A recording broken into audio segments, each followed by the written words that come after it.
وقال الشيطان لما قضي الأمر إن الله وعدكم وعد الحق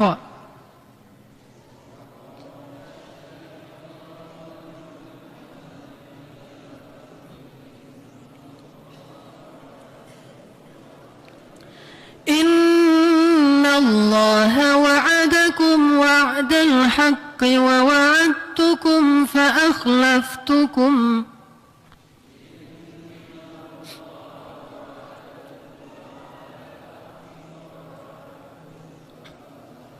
وما كان لي عليكم من سلطان إلا أن دعوتكم فاستجبتم لي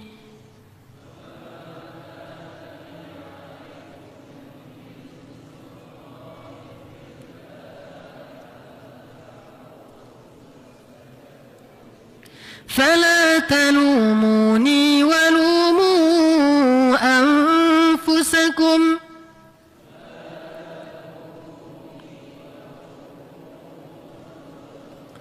ما أنا بمصرخكم وما أنتم بمصرخي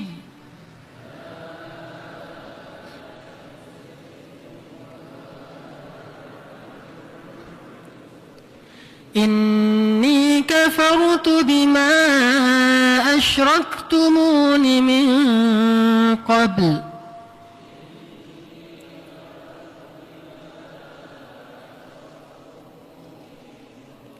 إن الظالمين لهم عذاب أليم. بسم الله الرحمن الرحيم. السلام عليكم ورحمة الله وبركاته. Alhamdulillahi Rabbil Alamin. Alhamdulillahilladzi habbaba ilal muslimina imana wa zayyanahu fi qulubihim wa karraha ilaihimul kufra wal fusuqa wal isyan wa ja'alahum minar rasyidin. Asyhadu an la ilaha illallah wahdahu la syarika lah wa asyhadu anna Muhammadan abduhu wa rasuluhu la nabiyya ba'dah. Allahumma salli wa sallim wa barik ala Muhammadin wa ala alihi wa sahbihi ajma'in fa amma ba'd. Bapak Ibu rahimakumullah, mari kita tadabburi ayat yang tadi dibaca oleh imam di dalam salat maghrib, terutama di rakaat kedua. Beliau membaca surat Al-Anfal, maka mari kita buka surat yang dibacakan tadi dan kita tadabburi maknanya. Surat Al-Anfal, surat ke-8 ayat 24.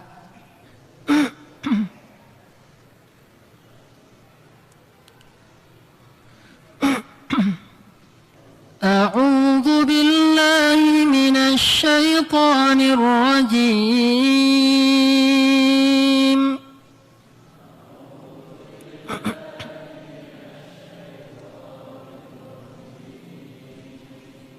بسم الله الرحمن الرحيم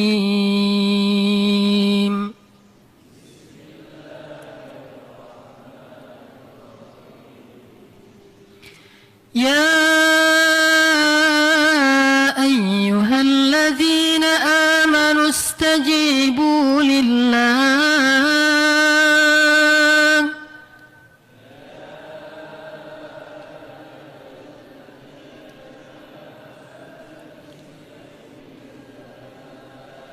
استجيبوا لله وللرسول إذا دعاكم لما يحييكم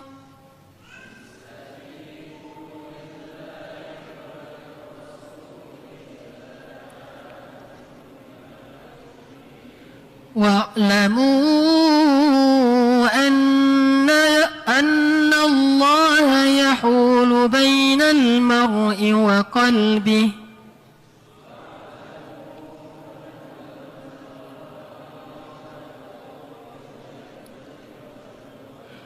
وأنه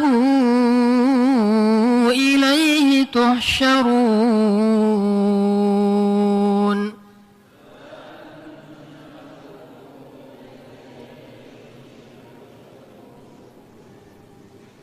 Wahai orang-orang yang beriman, penuhilah panggilan Allah dan panggilan Rasul apabila keduanya memanggil kalian kepada apa yang baik untuk kalian. Dan ketahuilah bahwa sesungguhnya Allah itu membatasi antara seseorang dengan hatinya, dan bahwasanya hanya kepada Allah lah kalian akan dikumpulkan.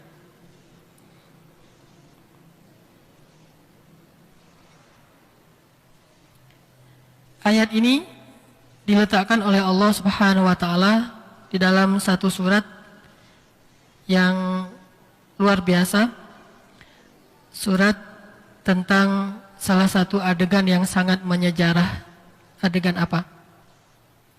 Perang Badar. Surat Al-Anfal. Para ulama juga mengenalnya dengan nama Suratu Badar, surat Perang Badar. Sehingga pegawai negeri yang ada di Palestina, syarat untuk diterima sebagai pegawai negeri itu adalah hafal surat Al-Anfal. Itu syarat. Kalau mau diterima sebagai pegawai negeri atau mau diterima sebagai anggota Hamas, syaratnya adalah hafal surat Al-Anfal. Kenapa? Karena mereka merasakan apa yang pernah dialami oleh Rasulullah dalam perang Badar. Dengan jumlah yang sedikit, dengan senjata yang seadanya, dan dikepung oleh musuh. Tapi mereka berharap mendapatkan kemenangan yang telak seperti kemenangan dalam perang Badar. Sehingga mereka wajib menghafal surat perang Badar, yaitu surah Al-Anfal. Kenapa orang Mesir suka dengan surat Al-Mulk? Karena ibu kota Mesir itu Kairo. Kairo itu dalam bahasa Arabnya Qahirah. Qahirah itu artinya yang menaklukkan, kekuasaan. Sedangkan Al-Mulk secara bahasa artinya kekuasaan. Jadi membangkitkan semangat heroismenya orang Mesir. Ketika mereka baca surat Al-Mulk, mereka merasakan bahwa Allah Subhanahu wa taala Maha Kuasa, Maha Menaklukkan. Allah Qahar, kan? Allah Qahar. Ibu kota mereka Qahirah. Tiba-tiba aja jadi bahasa Inggris Kairo, entah apa artinya ya. Padahal orang Malaysia masih menyebut Kahirah, tidak menyebut Kairo. Kita ngikutin orang Barat, nggak ngikutin orang Islam. Kita nyebutnya kota Kairo. Orang Malaysia, Melayu masih menyebut kota Kahirah. Kahirah itu bahasa Arab Qahirah. Allah Maha Qahar, Maha Menaklukkan. Ibu kota Mesir itu Qahirah.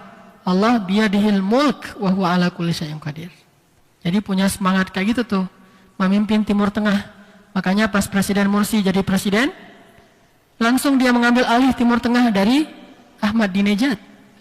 Yang awalnya Timur Tengah itu presiden yang paling kesannya keren adalah Ahmadinejad. Karena vokal, sederhana, berani bicara lantang di PBB, diambil alih oleh Mursi. Sehingga kata New York Times dan CNN, Mursi ini lebih cerdas daripada Dinejad, kata mereka. Ketika mendengar pidato pertama Mursi di PBB. Karena semangat Qahirah tadi. Langsung dia ceramahnya tuh bukan isu tentang Mesir begini, Mesir begitu, bukan. Suriah, Palestina, Sudan, seluruh Timur Tengah diangkat isunya dalam pidato kenegaraannya. Padahal pidatonya mewakili Mesir. Tapi isi pidatonya mewakili Timur Tengah. Itu semangat memimpin tuh kayak gitu tuh. Jadi bukan ngambil isu nasional saja, tapi isu internasional. Setidaknya Timur Tengah. Dia bahas tentang Sudan, dia bahas tentang Irak, dia bahas tentang Palestina pastinya, Suriah yang paling vokal, dan juga bahkan dia sempat bahas tentang Myanmar. Nah ini mereka suka baca surat Al-Muluk. Kebentuk surat Al-Muluk itu dalam diri mereka. Kalau orang Palestina terbentuk surat Al-Anfal dalam diri mereka. Kalau orang Madinah terbentuk surat Ar-Rahman dalam diri mereka. Kalau orang Mekah terbentuk surat Al-Kahfi dalam diri mereka. Pertanyaannya, sudah terbentukkah surat Yasin dalam diri orang Indonesia? Kita rajin baca surat Yasin. Dan itu salah satu surat yang luar biasa, kan? Bahkan ada hadis yang mengatakan, riwayat Abu Dawud, Iqra'u surat Yasin ala mautakum. Bacakan surat Yasin kepada orang yang mau meninggal di antara kalian. Artinya orang yang sakaratul maut, suruh bacain surat Yasin. Sudah terbentukkah pesan dari surat Yasin dalam diri orang Indonesia. Salah satu pesannya itu gampang. Jangan percaya sial. Inna tatayyarna bikum la in lam tantahu lanarjumannakum. Percaya kepada tatayyur. Tatayyur itu ramalan-ramalan sial. Orang Indonesia udah rajin baca Yasin tapi masih percaya sial. Bulan Safar, bulan sial. Hari Rabu, hari sial. Gak boleh keluar pada hari Sabtu. Gak boleh nanam pohon cabai di depan rumah. Gak boleh ini, gak boleh itu. Banyak sialnya. Perempuan hamil jangan duduk. Kalau ada gerhana harus masuk kolong meja.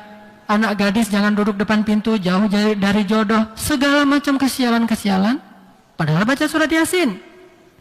Gak salah kita rajin baca surat Yasin, itu surat yang luar biasa. Kita harusnya menjaga tradisi itu, karena itu tradisi yang baik. Tapi pertanyaan besarnya, udah masuk belum nih surat Yasin ke dalam hati? Sebagaimana Al-Anfal itu menguatkan semangat dan kesabaran orang Palestina. Al-Mulk menguatkan semangat leadershipnya orang-orang Mesir. Ar-Rahman semangat damainya orang-orang Madinah. Al-Kahfi semangat akidahnya orang-orang Makkah. Yasin semangatnya orang Indonesia. Masuk belum? Kalau belum masuk, baca lagi deh surat Yasin. Walaupun udah berpuluh-puluh tahun mentradisi, tapi belum ada hasilnya. Baca lagi, kuatkan lagi itu tradisi. Jangan dihapus. Kuatin lagi tradisi itu. Ayo baca lagi Yasin, tapi yang benar bacanya. Jangan sekedar keyakinan-keyakinan khurafat. Baca dengan benar, pahami apa artinya tuh. Makanya kalau saya yang mimpin tahlil, emangnya Ustadz Hanan mimpin tahlil? Mimpin. Walaupun kalau ada acara di rumah saya nggak buat tahlil, tapi kalau diundang tahlil saya datang. Saya bahkan pernah mimpin tahlil kan di Jawa Timur. Jawa Timur itu kan pusatnya Nahdliyin. Keluarga besar istri saya tuh Nahdliyin, bahkan orang Langitan kan, pesantren besar. Disuruh mimpin tahlil. Baca apa? Surat Yasin juga. Emangnya kenapa? Baca surat Yasin. Setelah itu saya terjemahkan. Saya fahamkan, oh ini isi surat Yasin. Akhirnya saya sering diundang untuk jadi kiai tahlil. Oh, Ustadz Hanan kalau mimpin tahlil enak ternyata katanya. Jadinya berubah nama, bukan lagi Ustadz Hanan, Gus Hanan. Gus Hanan karena sudah memimpin tahlil. Tapi difahamkan yang benar tuh gimana. Rokok nggak usah bagi-bagi lagi deh. Kenapa? Kan rokok makruh katanya. Kata orang Indonesia ya. Kalau seluruh dunia haram, kalau orang Indonesia makruh. Oke lah kita ambil Indonesia deh biar agak-agak membumi. Rokok makruh artinya apa? Dibenci. Jangan berdoa dengan barang-barang yang Allah benci. Udah aja ngerokoknya ntar di luar setelah tahlil. Pas lagi tahlil nggak usah bagi-bagi pakai gelas. Ada yang nggak ngerokok ditaruh di telinga udah kayak tukang gitu ya. Dia nggak ngerokok sendiri taruh di telinga, ngapain? Ntar dijual lumayan lah dapat sebatang 1.500. Nggak usah bagi-bagi rokok. Terus nggak usah maksain harus ngasih makan yang enak. Seadanya lah. Kalau mau kasih makan silakan, nggak juga nggak masalah, bukan kewajiban. Dan yang datang nggak usah berharap kalau malam ganjil ada rawon. Kalau malam biasa nasi biasa, kalau malam ganjil ada rawon, ada segala macam dibungkus, namanya berkat ya. Nah, nggak harus gitu. Yang sesanggupnya, jangan sampai ngutang demi acara itu. Orang hutang mayit aja belum dibayar, nambah hutang lagi. Jangan, semampunya. Dan nggak harus 7 malam, boleh 10 malam, boleh 100 malam, boleh 1 malam. Berdoa selalu juga harus berdoa. Di dalam sholat, di luar sholat, undang orang saling mendoakan sesama muslim boleh? Boleh, bagus, saling mendoakan sesama muslim tanpa syarat. Tanpa syarat, artinya tanpa syarat saya mau berdoa kalau rumahnya rumah orang kaya, rumah orang miskin yang datangnya sedikit, soalnya makanannya nggak enak. Yasin, tanamkan Yasin di dalam diri kita, jangan sekedar dibaca dengan lisan kita. Nah ini surat luar biasa, surat Al-Anfal, suratnya orang Palestina tuh. Walaupun ini ayat untuk seluruh kaum muslimin, cuma yang paling rajin baca surat ini Palestina. Asal malam Jumat Al-Anfal. Kalau kita malam Jumat Yasin. Walaupun hadisnya malam Jumat itu Al-Kahfi kan ya. Malam Jumat Al-Kahfi. Ya, malam lain boleh surat yang lain. Nah kalau di Palestina, pokoknya Al-Anfal, Al-Anfal, Al-Anfal. Kecil-kecil udah pada hafal Al-Anfal. Kenapa? Karena ayat ini luar biasa. Salah satu pesan di surat Al-Anfal ayat 24 yang tadi dibaca oleh Imam, ya ayyuhalladzina amanu, panggilan untuk orang-orang yang beriman. Kalau kita mengaku diri kita beriman, ya terserah Allah mengaku atau belum, kita belum tahu kan ya. Kita mengaku diri kita beriman, berarti kita dapat panggilan ini nih. Kita yang dipanggil Sebutkan aja secara fisik. Ya ayyuhalladzina amanu dalam kurung, wahai Hanan. Siapa lagi yang saya hafal di sini namanya? Wahai Pak Atin, gitu ya. Wahai Pak Tatang. Pokoknya yang nama kita taruh di sini nih. Kalau kita punya Quran terjemah, dalam kurungin aja tuh. Buat catatan khusus nama saya di situ. Nama kita masing-masing. Wahai diri kita yang dipanggil. Sehingga kita merasa dipanggil oleh Allah, nggak merasa ini entah untuk siapa, entah para sahabat, bukan kita, saya, istri saya, anak saya, kita semua yang di sini. Jadi ketika dikatakan oleh imam, imam salat Allahu Akbar, selesai baca al-Fatihah, ghairil maghdubi alaihim waladdallin, amin, gitu kan ya? Ya ayyuhalladzina amanu istajibu lillahi walir rasul. Kita tuh yang dipanggil. Ya ayyuhalladzina amanu. Oh, saya lagi dipanggil Allah nih. Apa kata kita dalam hati? Labbaika ya Rabbi. Seperti labbaik Allahumma labbaik. Itu kalimat apa? Kalimat mentalbiyah panggilan Allah. Talbiyah itu labbaik, artinya menyambut panggilan Allah. Kan kita dipanggil ke sana, bukan karena kita berharta atau apa. Saya kemarin berangkat umroh, bersama kita itu ada seorang pembantu, bahkan pernah kerja di rumah saya, dapat hadiah umroh. Nggak kebayang kan oleh dia bisa umroh? Oke lah kalau umrohnya itu program umroh kelas pahe lah, paket hemat. Ini bukan pahe, umroh premium, nginepnya itu pas depan masjid, bintang 5. Gimana kalau bukan karena panggilan Allah? Makanya kita bilang pas umrah itu labbaik Allahumma labbaik, labbaik la syarika laka labbaik, innal hamda wan ni'mata laka wal mulk la syarika lak. Sering orang bilang la syarikalah ya, bukan la syarikalah, la syarikalak. Nah begitu juga ketika kita mendengar ayat panggilan. Ayat panggilan itu biasanya diawali dengan harfun nida, ya ayyuha. Jadi kalau Allah panggil ya ayyuhalladzina amanu, lagi sholat ngapain? Di dalam hati kita bilang labbaika ya Rabbi, labbaika ya Rabbi. Ada apa ya Allah? Ada apa gitu? Aku penuhi panggilanmu ya Allah.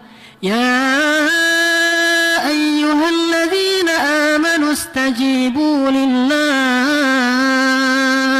Istajibu lagi tuh, penuhilah gitu. Ayatnya aja penuhilah. Istajibu lillahi walir rasuli idza da'akum lima yuhyikum. Penuhilah panggilan Allah dan panggilan Rasul jika keduanya memanggil kamu kepada yang bermanfaat bagi kamu.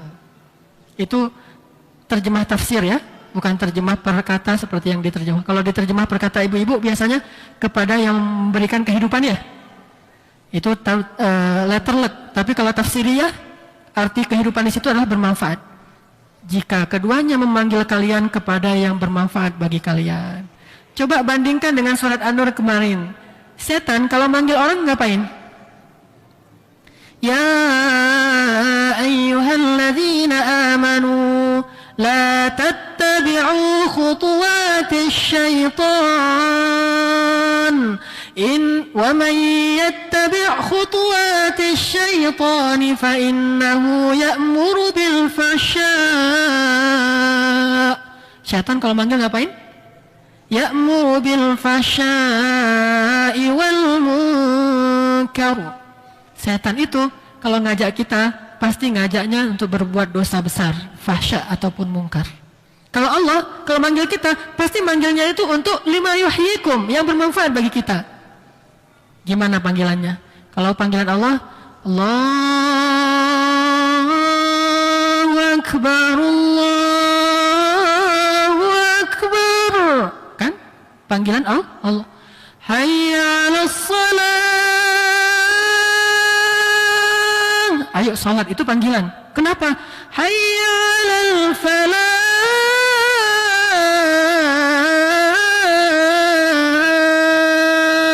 Supaya beruntung. Kalau panggilan setan, treng, atau sebentar lagi pertandingan antara Spanyol melawan kemarin siapa? Yang kalah melawan Belanda. Spanyol melawan Belanda. Coba kita tanya dulu kepada Gurita. Menurut Gurita menang siapa? Ini musibah semuanya. Syirik.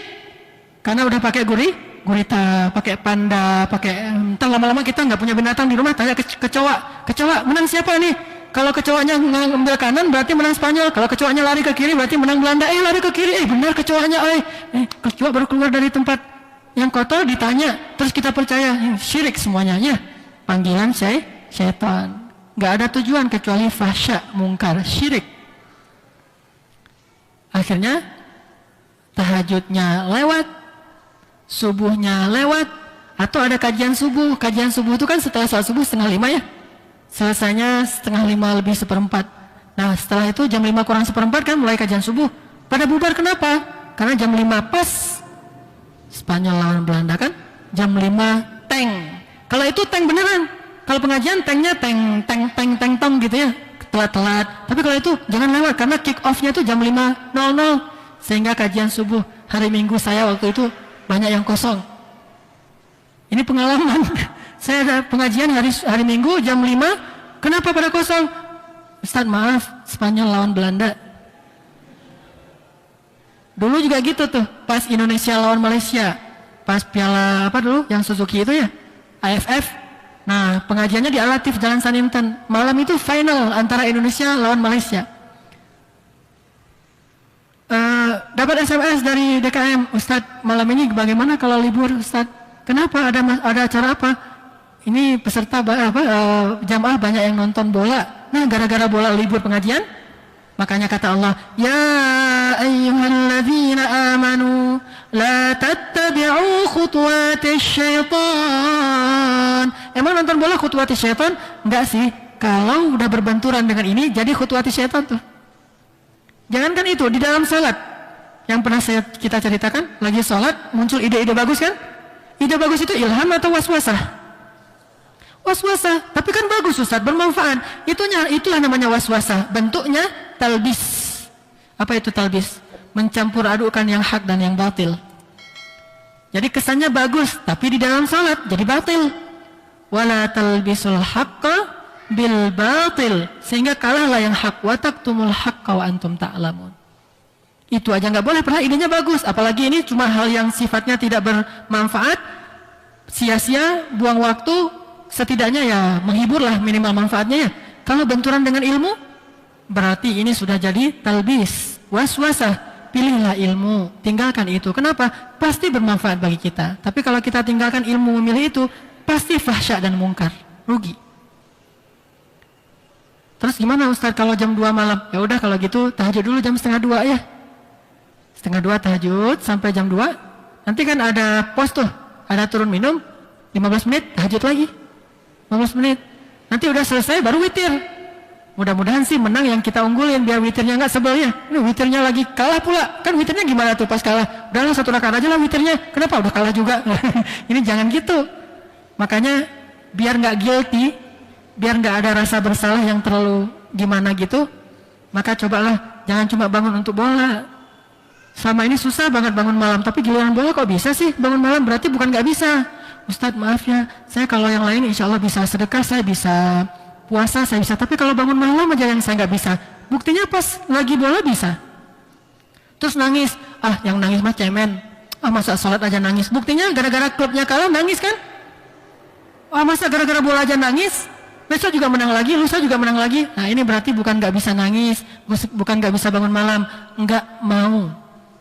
Kalau mau pasti bisa. Makanya ada 2 panggilan nih. Ada panggilan Allah, ada panggilan setan. Panggilan Allah tujuannya apa? Lima yuhyikum, baik untuk kalian. Panggilan setan tujuannya ya'murukum bil fahsya wal munkar.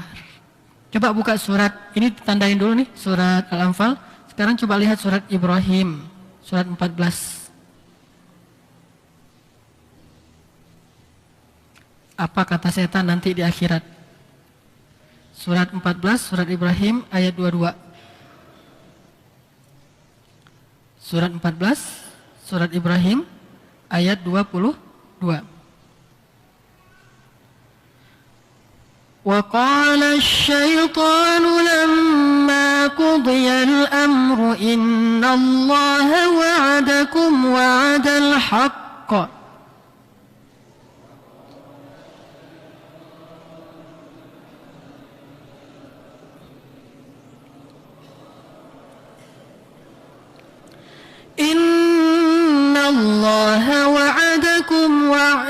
بالحق ووعدتكم فأخلفتكم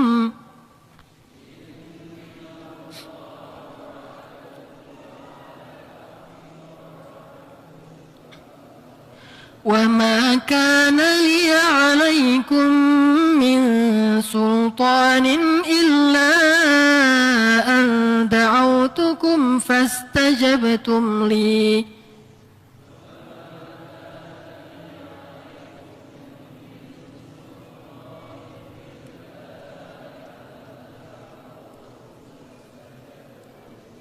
فلا تلوموني ولوموا أنفسكم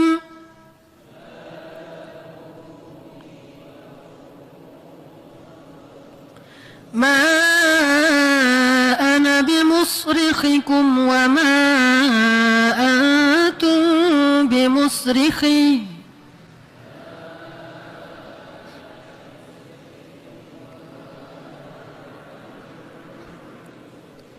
إني كفرت بما أشركتمون من قبل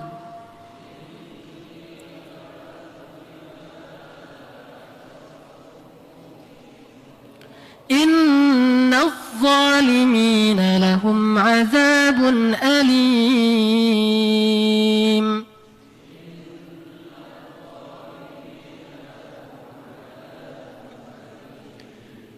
Dan berkatalah syaitan ketika hari hisab telah ditentukan, sesungguhnya Allah menjanjikan kepada kalian janji-janji yang benar, dan aku pun menjanjikan kepada kalian, maka aku pun mendustakan janji itu. Tidak ada kekuasaan bagiku atas diri kalian, kecuali sekedar mengajak kalian, maka kalian pun memenuhi ajakanku. Maka janganlah kalian menyalahkan aku, salahkanlah diri kalian sendiri. Aku tidak bisa menolong kalian, kalian pun tidak bisa menolong aku. Sesungguhnya aku mendustakan semua kemusyrikan yang kalian lakukan dulu di dunia. Sesungguhnya bagi orang-orang yang berbuat syirik itu ada azab yang menyakitkan. Nah, jadi Allah mengajak kita, memanggil kita, menjanjikan kepada kita, lima yuhyikum. Setan pun gitu, mengajak kita, memanggil kita, memberikan kita janji-janji. Kalau ajakan Allah namanya ilham, ilmu. Kalau ajakan syaitan namanya waswasah, ghurur, talbis. Tinggal kita mau milih yang mana nih? Fa'alhamaha fujuraha wa taqwaha. Inna hadainahu sabil, imma syakira wa imma kafura. Tinggal kita mau pilih yang mana nih? Mau menjadi orang yang muflihun atau mau jadi orang yang khasirun, jadi orang yang beruntung atau jadi orang rugi. Makanya ada dua ayat panggilan.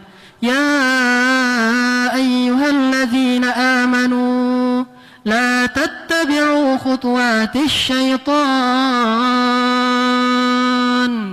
Semua waswasah, semua talbis, semua ghurur, semua tamanni, jangan dengerin. Kalau yang satu lagi, ya ayyuhalladzina amanu istajibu lillah. Al-Quran. Istajibu lillahi walirrasul. As-Sunnah. Yang diajarkan oleh para ulama. Yang dibacakan berupa Al-Quran dan Sunnah. Maka itu istajibu. Penuhi. Kita bilang kalau lagi sholat, lagi berdiri sholat gini, imam baca itu, ya ayyuhalladzina amanu, langsung labbaika ya Rabbi, labbaika dalam hati. Labbaika ya Rabbi, aku penuhi, ada apa ya Allah, ada apa? Istajibu lillahi walirrasul. Dalam hati kita bilang sami'na wa ata'na. Mana sempat kita diwaswasa oleh syaitan. Orang kita lagi sibuk. Kalau kita nganggur, nggak ngerti ayat yang dibaca, itulah bahayanya nggak ngerti bahasa Arab. Nggak ngerti ayat yang dibaca, nggak tahu juga itu yang dibaca Al-Quran atau yang bukan Al-Quran. Jangan-jangan dia salah baca, yang dibaca hadis tapi diiramakan. Misalnya ada imam yang kayak gitu ya, bingung dia.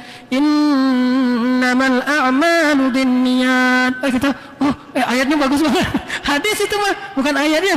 Karena kita nggak hafalkan, bahaya tuh kalau udah kayak gitu. Terlalu lancar, sama kayak Al-Ikhlas kan lancarnya tuh. Kalau Al-Quran itu yang lancar dua, Al-Fatihah, Al-Ikhlas. Kalau hadis yang paling lancar dua juga. Innamal a'malu binniyat, at-taharatu minal iman ya. Itu paling lancar tuh. Makanya hafallah Quran semampu kita, belajarlah bahasa Arab semampu kita. Kalau enggak kita nggak ngerti apa-apa.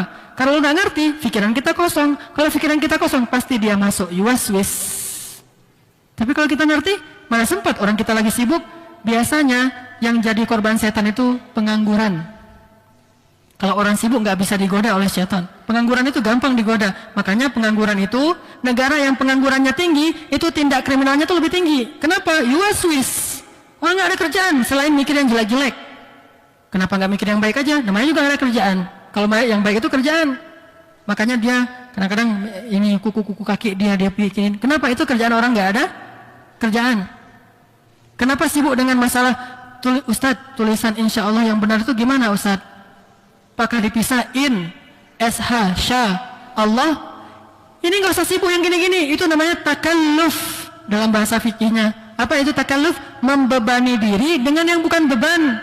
Nggak usah ribut gara-gara masalah insya Allah. Udah aja tulis pakai bahasa Indonesia, kalau pakai bahasa Arab yang benar insya Allah kan. Kalau nggak bisa tulis pakai bahasa Arab, semua literasi itu tergantung penerbit. Itu kan literasi. Kalau penerbit, saya pernah jadi pemret. Saya orang sastra, saya punya penerbit, jadi saya ngerti yang literasi itu nggak ada masalah di literasi. Ada yang pakai insya Allah, ada yang pakai insya Allah, ada insyaallah. Ini semuanya, ini hanya literasi. Kenapa sibuk dengan insya Allah? Gara-gara nggak ada kerjaan lain. Amin yang benar gimana? Amin, amin, amin, amin. Yang mana yang benar Ustaz? Sibuk dengan itu, nggak usah ribut masalah gitu deh. Yang ribut kalau misalnya jelas-jelas amin dalam kurung Amun-Ra, itu baru kita ribut. Amin dalam kurung Amun-Ra. Apa itu Amun-Ra? Dewa Mesir kan ya? Kalau itu yang dipakai dalam kurung jelas baru ribut. Tapi kalau enggak itu kan namanya innama a'malu binniyat. Lagian ini pakai bahasa Indonesia kecuali bahasa Arab, baru enggak boleh salah tulis. Artinya ini kerjaan orang enggak punya kerjaan, nganggur. Makanya macam-macam was-wasahnya. Tapi kalau orang enggak nganggur, insya Allah dia akan lebih fokus kepada yang besar dan sampai yang kecil-kecil terselesaikan tanpa harus diselesaikan, sendirinya terselesaikan. Saya pernah ceritakan, Ustadz lagi ceramah, mic-nya ngadat, terus akhirnya tali mic-nya itu diikat ditempelin di tiang biar nggak ngadat lagi, terus dikasih dikasih selatip, diginiin, terus gini ya, jadinya mirip salib. Ustadz, ada pertanyaan. Masa di dalam masjid ada salib? Mana salibnya? Itu talinya mic itu gini terus ada selatip. Jadilah salib. Ini berarti selama tadi dia dengerin ceramah mikirin salib aja. Mikirin selatip terus nggak mikirin ceramah si Ustadz. Makanya kayak gitu tuh. Kalau nganggur banyak was-wasa. Dalam sholat sebab nganggur itu karena nggak bisa bahasa Arab. Karena nggak ngerti ayat yang dibaca. Pasti nganggur tuh.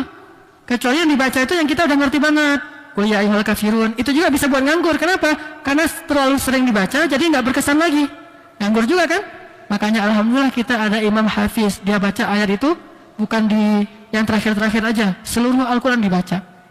Kan istri saya pernah imamin sholat tarawih ibu-ibu di rumah. Buat sholat tarawih di rumah, imamin. Bacanya di tengah-tengah Al-Quran, bukan At-Takasur, At-Tin dan sebagainya. Apa komentar ibu-ibu tetangga setelah selesai tarawih besoknya? Kata mereka, Qurannya mana beda Qurannya beda. Kenapa beda? Gak pernah dengar tuh Quran kayak gitu. Nah, kenapa bisa gitu? Karena gak ngerti. Itu awamnya. Sehingga pas lagi sholat, mulailah dia mikir, nih habis tarawih tadi ada bala-bala yang belum sempat dimakan. Terus ada ini, ada itu ya. Lagi sholat tarawih. Kenapa? Karena sholat tarawihnya itu di Masjid Murabi. Masjid Murabi, sholat tarawihnya itu ayatnya ganti-ganti. Sehingga kita gak ngerti. Nah, itulah sebabnya masuknya syaitan. Kalau kita ngerti, pas dibaca, misalnya yang paling populer apa? Qad aflahal mu'minun. Apaan tuh? Gitu ya. Alladzina hum fi salatihim khashi'un. Oh ya, saya harus khusyuk nih kalau gitu. Walladzina hum 'anil lagwi mu'ridun. Astagfirullahaladzim, saya banyak kata-kata yang sia-sia gitu kan? وَالَّذِينَ هُمْ لِلزَّكَاةِ فَاعِلُونَ. Kayak Nabi teringat ada perhiasan di rumahnya, habis sholat langsung lari ngambil perhiasan nyedekahin. Oh, saya kayaknya tahun ini belum bayar zakat. وَالَّذِينَ هُمْ لِفُرُوجِهِمْ حَافِظُونَ. Oh, berarti saya harus cepat-cepat nikah nih, yang belum nikah kan? إلا على أزواجهم أو ما ملكت أيمانهم فإنهم غير ملومين فمن ابتغى وراء ذلك فأولئك هم العادون. Kita bilang dalam hati, auzubillahi min dzalik, mudah-mudahan saya enggak termasuk orang yang seperti itu. Siapa yang menyalurkan syahwatnya bukan dengan cara yang Allah halalkan, itu tercela. Bukannya yang menikah tercela, yang enggak menikah yang tercela. Dia menyalurkan syahwatnya kepada zina, selingkuh, pacaran dan segala macam variannya. Pacaran itu varian dari zina, taqarrub kepada zina. La taqrabu zina. Berarti kalau yang udah pada pacaran, pas baca ayat itu, adun, orang yang melampaui batas. Astagfirullahaladzim, kita putus. Gitu kan? Setelah selesai salat, lo gue N. Selesai kan? Mengamalkan ayat. Ini berarti nih orang khusyuk dalam salatnya nih. Faham. Apalagi ayat setelahnya. Walladzina hum li amanatihim wa ahdihim ra'un. Oh iya ya, saya ada janji sama fulan, harus saya tunaikan nih, gitu. Kalau kita janji sesuatu, saya janji sama istri mau makan malam bareng, berarti habis ini harus buru-buru pulang. Janji, amanah. Walladzina hum ala salawatihim yuhafidhun. Ya Allah maafkan saya sering telat sholat, gitu. Ulaika humul warithun. Ya Allah jadikan saya termasuk ulaika, mereka. Kan sholat kayak gitu mana sempat diwaswasa oleh syaitan, karena ngerti banget yang dibaca. Apalagi kalau yang bacanya pelan-pelan, satu ayat demi satu ayat, tartil, tarassul, gak buru-buru. Kalau kita ngerti tapi buru-buru, Alhamdulillahirrahmanirrahim, maliki yaumiddin, iyyaka na'budu wa iyyaka nasta'in, ihdinas siratal mustaqim, siratal ladzina an'amta 'alaihim ghairil maghdubi 'alaihim waladdallin. Amin. Apa ini? Gak sempat tadabbur. Kita kesel gitu, pengen tadabbur, aduh, udah lewat lagi, nggak sempat. Kita aja udah ngerti, nggak bisa sempat tadabbur, apalagi yang nggak ngerti. Jangan gitulah. Kasihan makmumnya lagi sholat pengen tadabbur, baca, nggak usah banyak-banyak, nggak masalah. Ayatnya boleh pendek-pendek. At-Takatsur juga Al-Quran, tetapi alhaakumut takatsur hatta zurtumul maqabir kalla sawfa ta'lamun. Kan enak. Orang sholat di belakang, summa kalla sawfa ta'lamun. Itu kan ancaman tuh. Lo tahu sendiri ntar kan gitu kan bahasa gaulnya. Kalla law ta'lamuna ilmal yaqin latarawunnal jahim. Coba diulang-ulang lagi. Latarawunnal jahim summa latarawunnaha 'ainal yaqin. Orang langsung, oh ini apa nih, ayat tentang apa nih? Alhaakumut takatsur. Rugi kalian gara-gara terlalu suka bermegah-megahan, berbanyak-banyakan.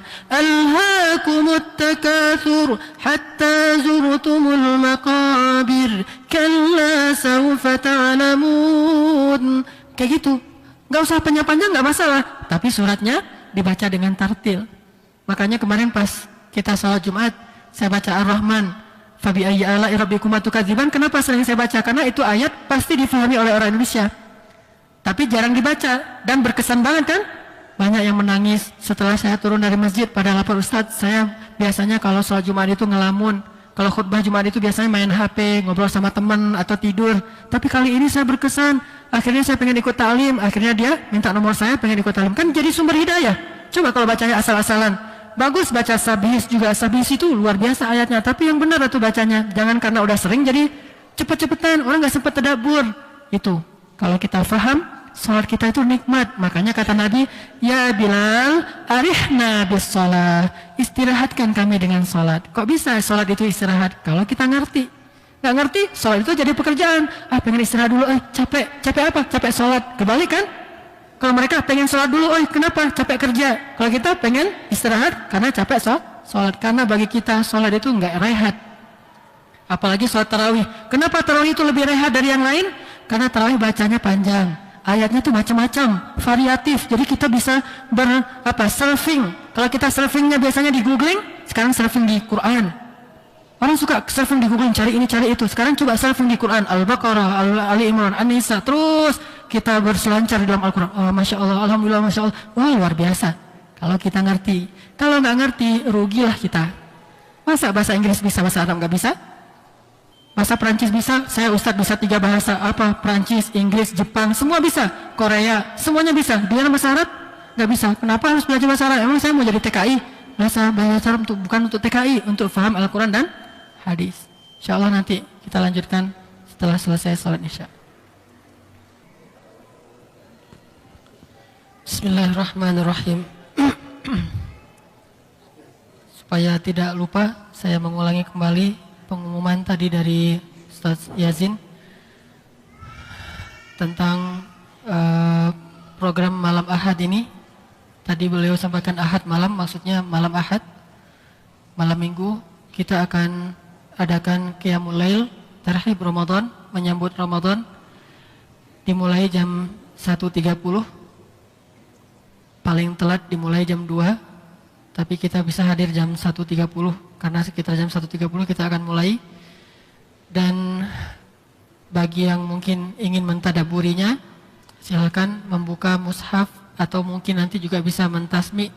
Kita akan baca juz 30 sampai selesai, sehingga sebagian besar kita akan mungkin hafal dan faham juz 30. Jadi kita akan baca dari An-Naba amma yatasaalun. Kalau selesai mudah-mudahan sampai An-Nas seselesainya. Dan nanti akan banyak ayat-ayat yang saya ulang-ulang. Terutama ayat-ayat di juz 30 itu kan kalau kata para ulama awatif, surat yang banyak mengena di perasaan kita. Jadi awatif itu perasaan banget. Jadi apalagi surat, kalau kata Nabi, kalau kalian mau tahu gimana gambaran hari kiamat, baca surat At-Takwir tuh. Itu gambaran jelas tentang gimana kiamat. Kalian mau tahu gimana kiamat? Maka idza syamsu kuwirat, bacalah surat At-Takwir. Dan begitu juga nanti surat-surat yang lain, rata-rata sih tentang hari kiamat. Infitor dan segala macam. Akan kita ulang-ulang ayat-ayat yang seharusnya semuanya sih mengena, tapi ada ayat-ayat yang fokus gitu kadang-kadang dan jelas artinya sehingga kita bisa mentadaburi insyaallah pada malam Ahad yang akan datang. Baik, Bapak Ibu, ikhwati fillah rahimakumullah. Allah Subhanahu wa taala memanggil kita di dalam surat Al-Anfal ayat 24. Tadi juga Imam telah melanjutkannya kepada ayat-ayat berikutnya, menyambung ayat yang tadi kita baca. Panggilannya jelas, wahai orang-orang yang beriman. Ya ayyuhalladzina amanu, wahai orang-orang yang beriman. Kita bilang apa di dalam hati? Labbaika ya Rabbi. Kalau di luar salat kita bisa langsung talaffuz, kita bilang labbaika ya Rabbi dalam lisan kita secara pelan, sir. Ya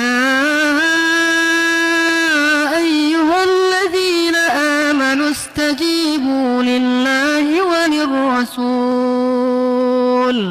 Penuhilah panggilan Allah dan Rasul.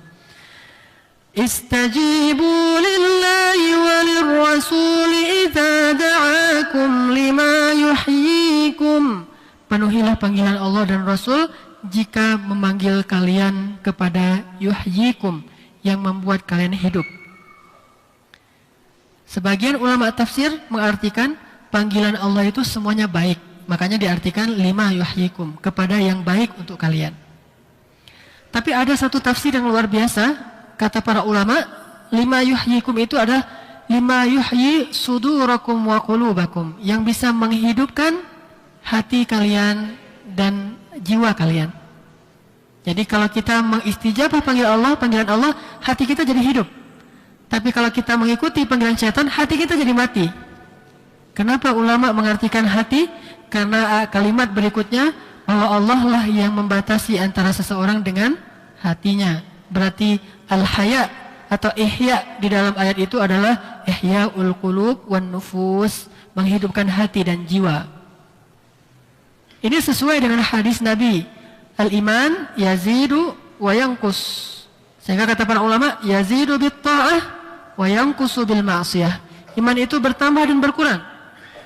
Perasaan di hati kita itu terasa, imannya itu kadang terasa banget, kadang hampir nggak terasa. itu adalah heart talk. Kan ada body talk ya. Body talk itu kalau misalnya kita mulai wajah kita agak-agak gimana, pucat berarti sakit kan, itu body talk. Mulai sering mengeluh kelelahan berarti itu udah mulai ada penyakit.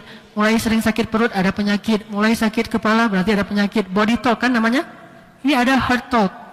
Jantung kita yang berbicara. Bagaimana jantung kita berbicara? Dalam bahasa Arab yazidu wa yanqus, iman itu bertambah dan berkurang. Jadi kalau dalam hati itu terasa iman itu lemah, nggak malas, nggak berkesan, bosan terhadap Al-Quran, bosan terhadap ilmu, bosan terhadap hadis, bosan terhadap majelis-majelis para ulama, berarti kan dia udah heart talk kan, dia udah ngomong ke kita, hei, aku lagi sakit nih, kata si hati, aku lagi bermasalah nih, cepat obatin. Gimana mengobatinya? Yazidu bitta'ah wa yanqusu bil ma'asiyah. Kalau pengen sehat lagi, pengen hidup lagi, maka bitta'ah, istijabah, penuhi panggilan Allah. Itu maksudnya, penuhilah panggilan Allah dan panggilan Rasul, maka akan hiduplah hati kalian. Kenapa para sahabat hatinya itu luar biasa? Pertama, tawakalnya kepada Allah seperti hati burung, ka'afidatit thair, seperti hati burung. Gimana hati burung? Gak pernah khawatir, gak pernah stres, gak pernah bingung. Kenapa? Karena dia yakin Allah yang memberi rezeki. Walaupun di rumahnya tuh gak ada kulkas, gak ada punya saldo, gak pernah nabung, gak pernah nyimpan, gak pernah jama' amalan, wa'adadah, gak pernah. Tapi dia biasa-biasa aja. Ada burung yang stroke, ada burung yang bermasalah dengan mental, datang ke psikiater. Ada psikiater di sini? Pernah didatangin burung? Gak pernah. Orang burung gak pernah sakit jiwa. Yang sakit jiwa itu manusia. Innal insan khuliqa halu'a, idza massahu syarr jazu'a, wa idza massahu khair manu'a. Coba apa yang bisa menyembuhkan dia? Manusia itu berpenyakit. Kalau dia dikasih ujian, dia berkeluh kesah. Kalau dikasih nikmat, dia jadi lupa diri. Kan penyakit. Gimana cara biar sembuh? Penuhi panggilan Allah. Illal musallin. Coba. Hayya 'alas shalah. Saya merasa sakit banget hati saya. Pergi ke salat. Pulang dari situ, hayya 'alal falah. Udah sembuh. Karena kata Allah, dia berpenyakit. Illal musallin alladzina hum ala salatihim daimun. Kalau enggak sembuh dalam sekali salat berarti daimun, dawamin. Yang rajin salat, yang sering ke masjid, yang khusyuk dalam salat, makin dawam, makin cepat sembuhnya. Apalagi walladzina illal musallun alladzina hum ala salatihim daimun walladzina fi amwalihim hakkum ma'lum. Yang suka sedekah. Tadi udah diajak tuh kan? Sedekah itu, ini penelitiannya di Virginia, Universitas Virginia, Amerika lah. Kan kalau udah Amerika biasanya orang percaya ya. Nah, Universitas Virginia membuktikan dalam sebuah riset tentang psikologis, orang kalau ngelihat selebaran iklan tentang sosial, siapa yang mau menyumbang untuk kegiatan kemanusiaan di sini, kelaparan di sana, kanker di sini, segala macam, dia ngelihat aja, itu tingkat stresnya itu berkurang beberapa persen. Ngelihat doang tuh. Ketika dia berniat ingin infak, dia contreng, saya akan sedekah, saya akan kasih dana sosial, bantu. Ketika dia contreng, berkurang lebih banyak lagi stresnya. Ketika dia berikan infaknya, berkurang lebih banyak lagi. Apalagi kalau dia ngelihat langsung kepada orangnya, diberikan kepada orang itu hilang langsung stresnya. Itu secara psikologis. Al-Quran sendiri mengatakan, walladzina fi amwalihim haqqum ma'lum lis-sa'ili wal mahrum. Untuk orang yang membutuhkan dan orang yang tidak punya apa-apa. Sehingga halu'a, jazu'a, manu'a selesai. Makanya kata Allah, lima yuhyikum. Kalau kamu penuhi panggilan aku dan Rasul, hidup, hati kamu itu akan hidup, jiwa kamu itu akan hidup, jadi segar lagi, sehat lagi. Seperti fisik butuh olahraga sehingga dia segar. Gimana rasanya kalau habis olahraga misalnya lari gitu atau main bola? Rasanya gimana? Badan segar kan? Jadi pengen aktivitas. Tapi kalau jarang olahraga, jadinya pengen tidur terus. Penyakit badannya. Coba air kalau diam aja nggak beraktivitas, nggak bergerak, air itu lama-lama bau, ikan air yang di situ tuh jadi mati kan, habis oksigennya, nggak bergerak. Tubuh juga demikian, jiwa juga demikian. Geraknya jiwa adalah dengan istijabah lillahi walir rasul. Itu geraknya jiwa. Kalau jiwa nggak pernah bergerak kayak gitu, ibarat air yang menggenang dan tidak mengalir. Mungkin sehari nggak berasa emang, sehari nggak memenuhi panggilan Allah, belum berasa langsung. Ketika semakin lama semakin parah, makin menggenang, lama-lama jadilah dia air yang beracun. Warnanya berubah jadi warna hijau, lama-lama makin parah jadi warna hitam, sehingga nggak ada yang berani meminum air itu. Begitu juga dengan jiwa manusia, sama dengan fisik kita juga demikian. Sehari nggak olahraga nggak berasa emang, sebulan nggak berasa, setahun lama-lama. Saya punya teman Ustadz kuliah di Madinah, sekarang jadi imam di Masjid Al-Irsyad Kota Baru. Ustadz ini pernah kena stroke ringan. Ketika ditanya oleh beliau ke dokter, apa penyebabnya? Jarang olahraga. Stroke itu kan aliran darahnya kan tersumbat oleh lemak, kolesterol, kemudian juga pompa jantungnya lemah kan. Kalau ada kolesterol tapi jantungnya memompa dengan kuat kan lumayan lah. Kayak arus kencang tapi ada kotoran kan terbuang ya kotorannya. Misalnya kita mau melancarkan saluran air di wastafel, salah satu caranya gimana? Kita semprot dengan air kencang kan ya? Sehingga terbersih sendiri kan, nggak perlu dipakein sikat, susah dalamnya tuh pakai air kencang aja keranin, akhirnya habis. Begitu juga aliran darah kita, kalau jantungnya mompanya tak tak tak, akhirnya aliran darahnya santai gitu ya, banyak kolesterol numpuk, nggak terlalu ini, tiba-tiba berhenti dalam beberapa detik langsung selesai. Tapi kalau jantungnya tuk, akhirnya dipompa dengan rutin, tentunya nggak dikejutkan, tapi dengan rutin akhirnya lancar terbersihkan dengan sendirinya. Ini teori medis tentang fisik. Begitu juga tentang jiwa kita, sama. Sunatullahnya berlaku dengan sama. Cuma riyadhahnya jiwa adalah istijabah lillahi walir rasul. Olahraganya jiwa adalah memenuhi panggilan Allah dan Rasul. Seperti hadis Nabi, al-iman yazidu wa yanqus, yazidu bit ta'ah wa yanqusu bil ma'siyah. Bertambah iman itu, jiwa itu jadi sehat dengan ketaatan, jadi berpenyakit dengan maksiat. Bicara tentang kanker, tahu apa makanan kanker? Semua orang punya potensi kanker dalam tubuhnya. Kenapa? Saya beberapa kali merawat pasien kanker di Hasan Sadikin yang orang miskin. Jadi saya tahu gimana penyebab-penyebab kanker. Semua orang itu punya potensi kanker, kata dokter, dalam tubuhnya. Karena sel-sel mati segala macam yang rusak kan ya.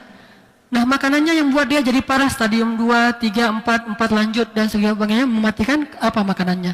Makanannya itu pecin, pengawet, pewarna, pengenyal. Yang gini-gini ini makanan kanker nih. Jadi kita makan kayak Indomie, kita bukan makan, kasih makan kanker. Dia yang tadinya kecil tiba-tiba jadi gemuk kan ya? Begitu juga dengan jiwa kita. Makanannya dari mata tidak ghadul basar, ngelihat yang aurat. Itu makanan penyakit jiwa tuh. Kenapa di Indonesia banyak pasien penyakit jiwa? Di zaman Nabi kan jarang ada pasien penyakit jiwa ya. Ada orang jiwa gila dipasung gitu, jarang banget. Hampir kita nggak pernah dengar cerita itu, saking jarangnya. Apalagi gila gara-gara nggak diangkat sebagai waliul amri, jadi hakim, jadi dewan, jadi gila, nggak ada tuh di zaman Nabi.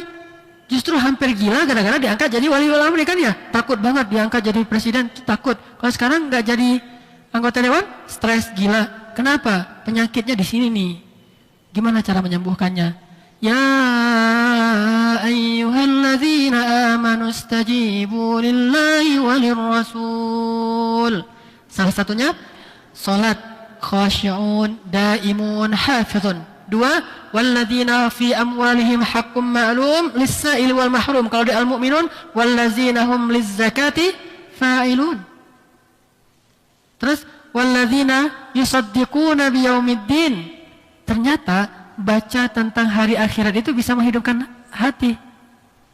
Salah satunya gimana? Ziarah kubur. Ziarah kubur itu ihya'ul qulub. Mengurus jenazah ihya'ul qulub. Melihat orang sakit yang udah jenazah, udah sakarat, ihya'ul qulub. Membaca ayat dan hadis ataupun buku-buku tentang akhirat, ihya'ul qulub, menghidupkan jiwa, menghidupkan hati. Karena walladzina yusaddiquna biyaumiddin walladzina hum min azabi rabbihim musyfiqun. inna azab rabbihim ghairu ma'mun. Jadi percaya kepada akhirat. Makin baik percaya kepada akhirat, makin hayah hatinya, makin hidup hatinya. Itu namanya istijabah. Tapi sebaliknya, kalau yang dia lakukan justru bukan tentang akhirat, dia datangnya ke mal-mal. Itu lawan dari datang ke kuburan tuh, datang ke mal tuh. Mau menghidupkan hati, datang ke kuburan. Mau mematikan hati, datang ke mal. Kayak gitu tuh. Karena ke kuburan itu dekat ke akhirat, mal itu dekat ke dunia. Pernahkah kita ngelihat di mal itu tentang akhirat? Hati-hati, sebentar lagi mau mati. Nggak ada di mal. 7 golongan yang dapat naungan Allah pada hari tidak ada naungan kecuali ada di mal kayak gitu kan? Nggak ada. Malah di mal itu nggak boleh ngomong akhirat sama sekali. Sampai mau ceramah pun dibuat di mal supaya apa? Sekalian belanja segala macam. Saya pernah diundang tuh ceramah di mal. Mana mau saya ceramah di mal?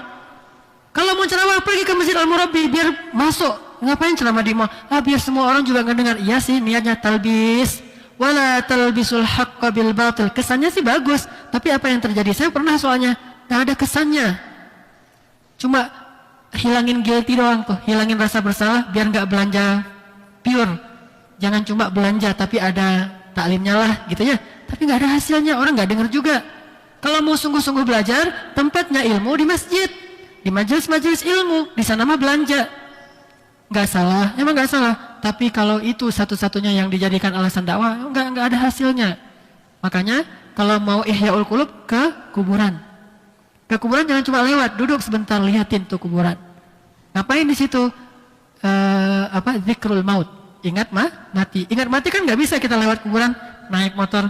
Assalamualaikum ya ahlul kubur inna bikum lahiqun. Lewat terus. Ingat mati? Nggak ingat. Nabi kalau lewat kuburan, Assalamualaikum ya ahlul kubur, beliau berdiri sebentar. Tahukah kalian siapa yang 2 orang di dalam kuburan ini? Kata para sahabat, Fulan bin Fulan ya Rasul. Itu Fulan bin Fulan. Kata Nabi, yang si Fulan ini diazab gara-gara la yastabri min baulih. Gak bersih dalam istinja. Ketika dia buang hajat, gak bersih. Bajunya banyak kena kotoran, sehingga dia sholat dengan baju yang kotor. Yang kedua, dia diazab namam, karena dia suka namimah. Coba, berarti kan di kubur itu gak cuma lewat kan? Berhenti sebentar ngambil pelajaran. Itu yang dilakukan Nabi di kubur. Sampai tanya ini siapa. Terus beliau ambil pelepah kurma, dibelah 2 sehingga dalamnya kan basah tuh. Kalau kayak pelepah kelapa kan, kalau dibelah 2 kan basah, ditanam. Ini akan diringankan dari azab kubur sampai pelepah kurma ini menjadi kering kan gitu. Adanya azab kubur kan banyak hadis-hadisnya. Itu gara-gara Nabi nggak cuma lewat, tapi mampir sebentar, mikir, terus beliau tanya, memberi nasihat. Kayak gitu harusnya, watawasau bil haq watawasau bis shawab. Tapi kalau cuma lewat doang, atau di kubur cuma bersih-bersihin kubur, sambil ngebanding-bandingin, kubur si fulan tuh marmernya tuh bagus ya, kenapa yang punya kita marmernya biasa aja, ganti marmer. Sibuk dengan marmer, ganti marmer, terus ganti batu nisan, terus lihat, ternyata tanggal lahirnya salah, tanggal lahir orang udah meninggal juga masih dipermasalahkan, tanggal lahir mau salah nggak masalah, orang udah meninggal juga. Emangnya mau ditanya antar di KTP, ini belum cukup umur gitu ya, udah meninggal juga belum cukup umur, tanggal lahir dipermasalahin. Terus juga ini nggak penting banget deh. Yang penting itu lihatin kubur, bersihin bagus, bersihin supaya nggak angker kan. Kuburan orang barat kenapa nggak angker jadi taman ya? Kuburan orang Indonesia tuh mah angker. Buat kuburan jangan angker-angker amat lah. Nah setelah itu baru zikrul maut, ingat kematian. Sebentar lagi saya juga akan kayak gini nih nasibnya. Pasti. Ini nggak ada cerita. Walaupun ini bukan bab insya Allah di sini. Udah pastilah. Allah berkehendak itu udah pasti insya Allah ya. Allah berkehendak pasti mati, enggak ada insya Allah saya juga akan mati. Ya pasti insya Allah Allah pasti akan mematikan kita. Kullu nafsin dha'iqatul maut. Itu bukan insya Allahnya orang Indonesia itu insya Allah beneran. Kalau insya Allah orang Indonesia kan belum pasti nih. Kalau ini insya Allah beneran pasti akan mati. Coba renungkan, kalau saya yang ada di situ, sementara yang ini adalah anak saya, gimana saya di dalamnya tuh sendiri? Anak saya datang, kemudian coba bersih-bersih kubur. Nggak pernah saya ajarin cara berdoa untuk orang tua, mau doa orang tua aja ngundang orang. Berapa sering kita bisa ngundang orang? Nggak tahu dia mau baca apa. Ini gimana mau doanya ya? Ya sudahlah ngundang kiai aja deh, biar doain saya amin-amin aja lah. Ya bagus lah, nggak masalah. Tetapi berapa sering kita bisa ngundang orang? Paling sebulan sekali. Berapa banyak uang kita untuk ngundang orang? Karena kan gimana juga orang kalau misalnya datang kan harus kita suguhin ini, suguhin itu kan ya. Kan nggak enak datang suruh doain terus pulang kan? Kita kasih makan berapa sering kita bisa ngasih makan orang? Kan nggak sering. Itu gara-gara anak itu nggak diajarin agama. Salah satunya doa untuk orang tua. Ya Ya udah, Rabbana atina fid dunya hasanah. Doain diri sendiri, bukan doain orang tuanya ya. Udah sampai di kubur masih doain Rabbana atina fid dunya hasanah fil akhirati hasanah wa qina azabannar. Udah selesai pulang dia tuh. Malah doain diri sendiri. Lo egois banget sih, Nak. Bapak udah di sini enggak didoain. Ini. Gara-gara enggak diajarin. Tapi orang-orang anaknya saleh ketika dia sujud, Allahumma fil walidayya. Kita dia tahiyat sebelum salam. Tahiyat tuh kalau bisa agak-agak lama dikit. Kenapa? Doa di tahiyat itu mustajabah, sama seperti sujud. Apa yang didoain? Doa orang meninggal juga nggak masalah. Namanya juga udah meninggal. Allahumma firlahu warhamhu wa'afihi wa'afu anhu wa akrim nuzulahu wa wasi' madkhalahu wafsah qabrahu warfa' darajatahu fatahhirhu minad danas fa in kana musi' fatahhirhu wa in kana muslih fataqabbal minhu. Allahumma arham walidayya. Itu baca. Selalu baca itu. Kan enak tuh orang tuanya. Anak saya saleh.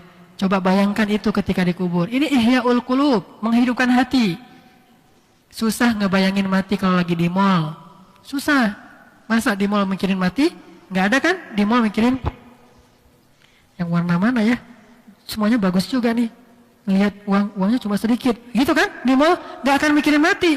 Mikirin hidup. Gimana lebih nyaman, gimana lebih. Apalagi di mall itu tawarannya macam-macam. Oh hidup.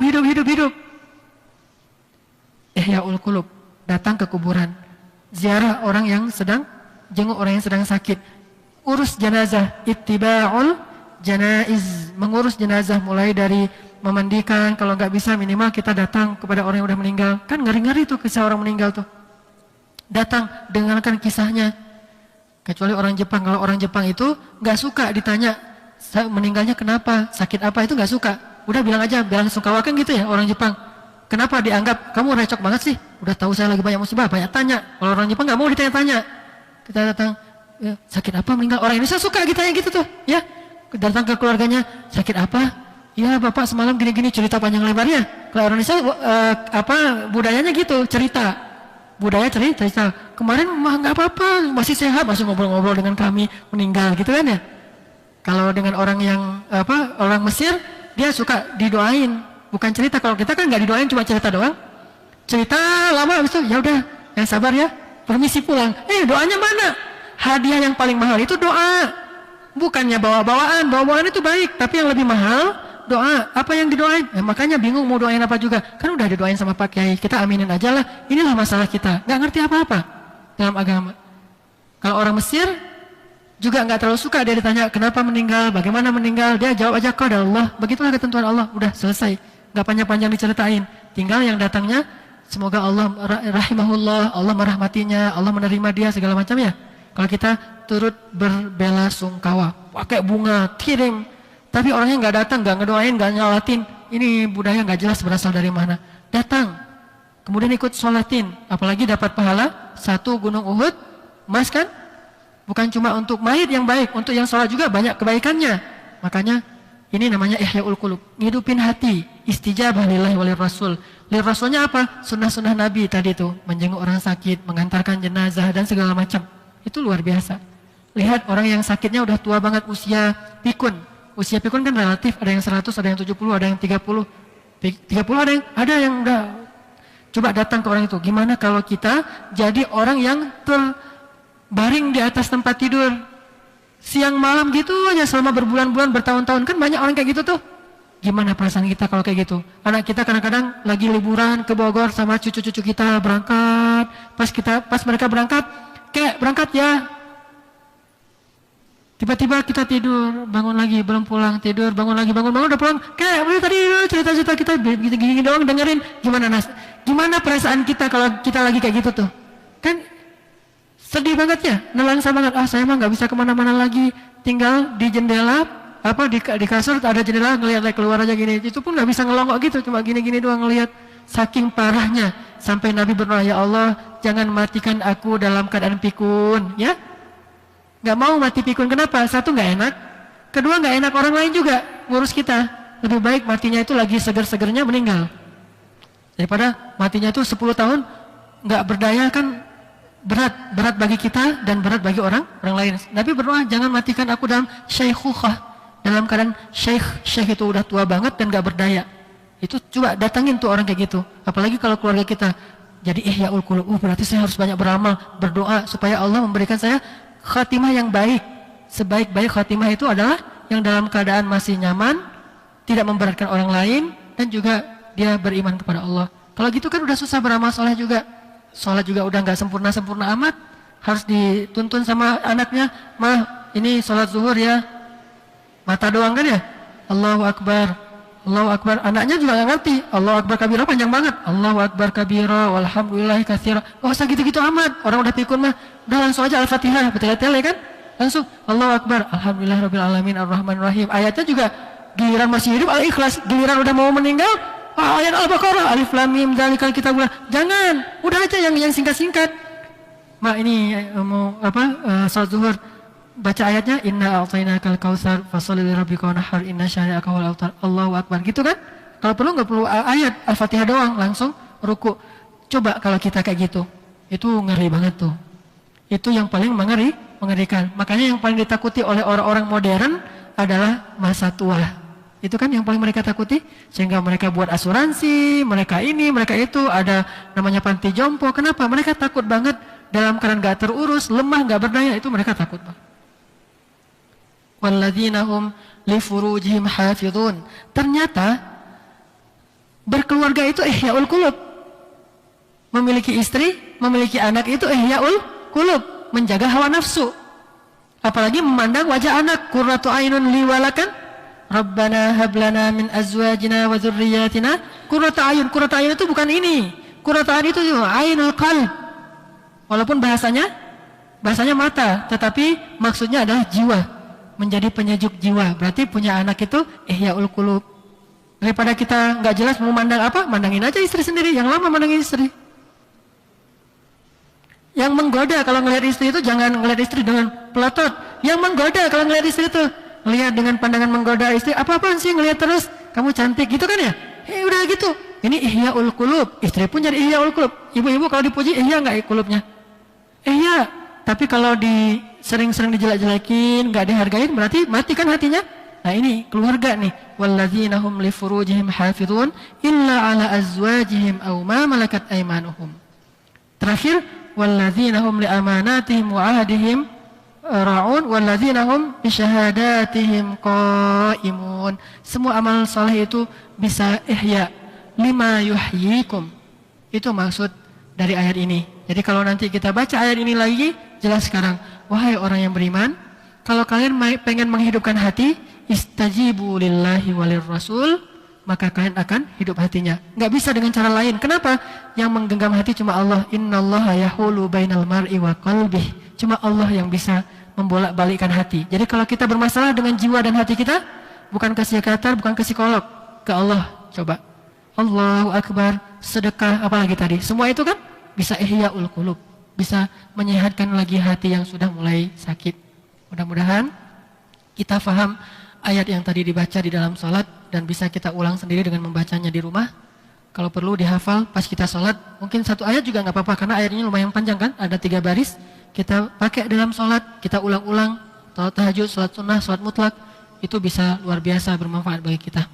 Kalau nggak sanggup menghafal Quran berurutan, hafallah Quran secara acak, surat ayat-ayat atau potongan-potongan paragraf yang udah kita bahas itu dihafal. Jangan sekedar dibaca, tapi dihafal, nanti pakai dalam salat, itu luar biasa. Itu juga bagian dari cara menghafal Quran. Kalau nggak sanggup per surat, per juz, itu mungkin membuat kita putus asa, terlalu banyak. Ya udah gini-gini aja nih.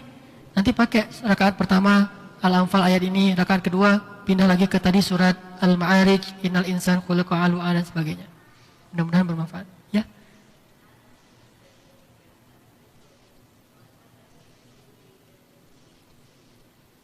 Nah itulah masalahnya di kita. Gak dimandiin terus ada ditaruh di ruang tamunya. Harusnya dimandiin biar bisa kita sholatin kan. Kalau gitu kita mau gimana? Gak bisa disolatin belum dimandiin. Belum kayak orang belum berwudu kan. Ya udah kita tunggu. Kalau gak bisa tunggu ya sudah kasih tahu ke keluarganya. Mandiin dulu biar bisa yang datang langsung sholatin. Gak harus tunggu sholat di masjid kan. Gak semua orang sama aktivitasnya. Ada yang mau kerja apalagi meninggalnya subuh-subuh kan. Malah langsung mandiin, taruh di ruang tamu. Udah dikafanin udah bersih. Tinggal nanti orang datang langsung berdiri sendiri. Allahu Akbar. Datang lagi. Nanti kalau yang terakhirnya mau jamaah di masjid baru. Tapi kan gak semua orang sempat. Itu jadi catatan untuk yang musibah meninggal. Segera mandikan. Lagian secara fikih mayit, Islam itu lebih suka segera dimandiin dan segera dikuburkan. Jangan dilama-lamain. Jangan tunggu anak pulang dari luar negeri, kasihan mayitnya. Udahlah, nggak harus dilihat. Apalagi sekarang foto kan ya banyak yang difoto. Foto aja udah foto-foto, ntar anaknya bisa lihat foto kan. Tapi juga aneh, kalau saya meninggal jangan difoto deh.